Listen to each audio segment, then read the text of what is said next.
Hey, welcome back to the Disney Plus Everyday Challenge, and today we have Drain the Oceans once again, but this one's Drain the Oceans, Mississippi, and the Arctic. So this is a special, it's a two-part series actually. This is based off the main series, which is just called Drain the Oceans, and it takes you around the world to different bodies of water, and they have this little trick they do where they digitally image that area of under the water, and the scanners can see things we just can't see with our naked eye most of the time, mainly because the water is in the way.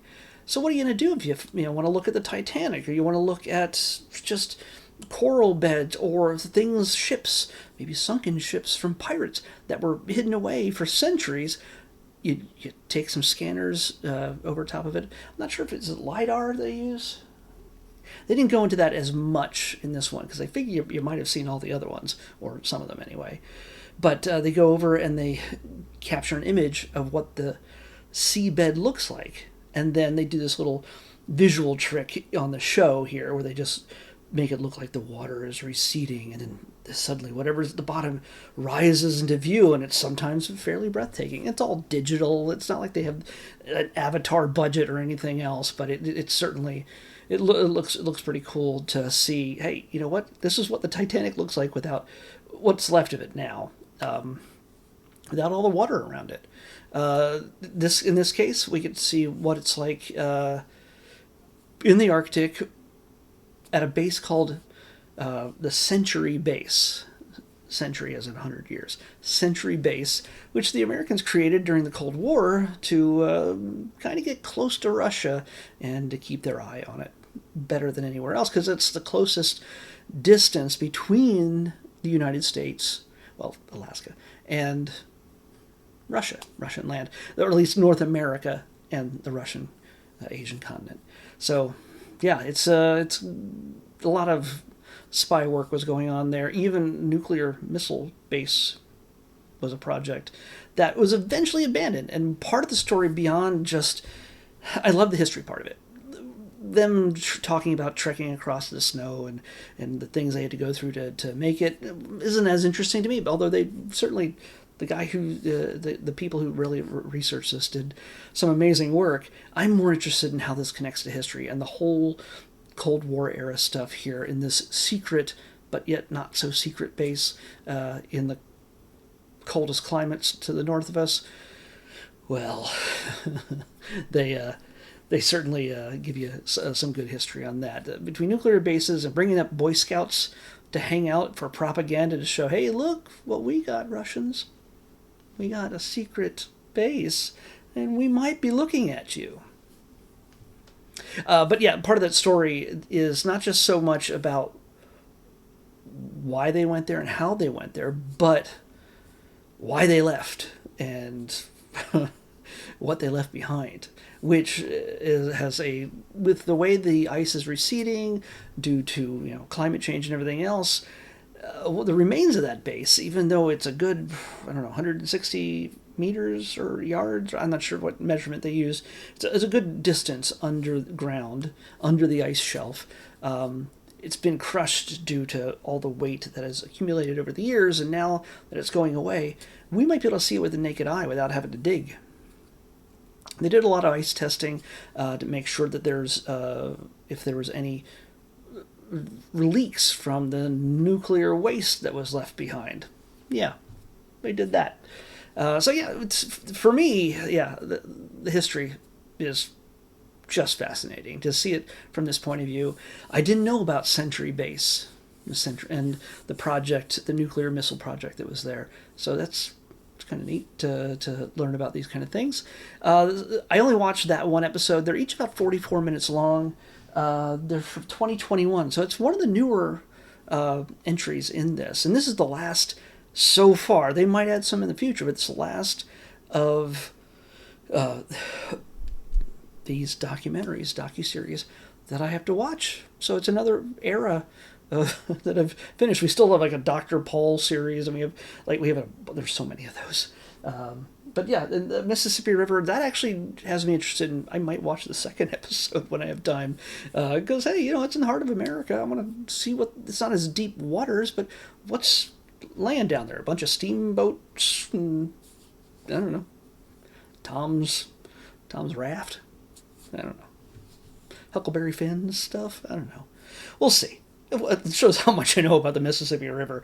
But yeah, it's again, these are neat little ways to look at history, and just getting a look at stuff that, from a point of view that you just can't get anywhere else.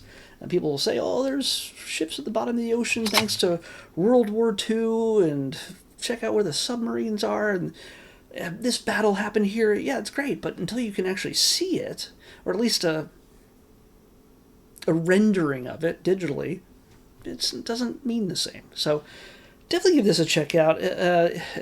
Check it out. And there's, like I said, there's so many others.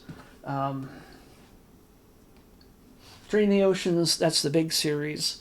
World War II, I think there's a bunch in that. I'm not sure, because there's never enough World War II documentaries. Drain the Sunken Pirate City, Tortuga. Drain Alcatraz, and of course Drain the Oceans. Mississippi and Arctic. We might, what are you doing? Go back. There we go. Yeah. Those are, check one or two, whatever interests you the most, pick an episode or whatever, and see if it's something you like. They're not like chronologically based. You just watch the ones you want. And you want to. Let's pick tomorrow's episode. 102. Toward the end, we have barely anything left in this quarter. We're going to blow through 90 episodes in these 3 months out of 103. 102, though, is holy crap.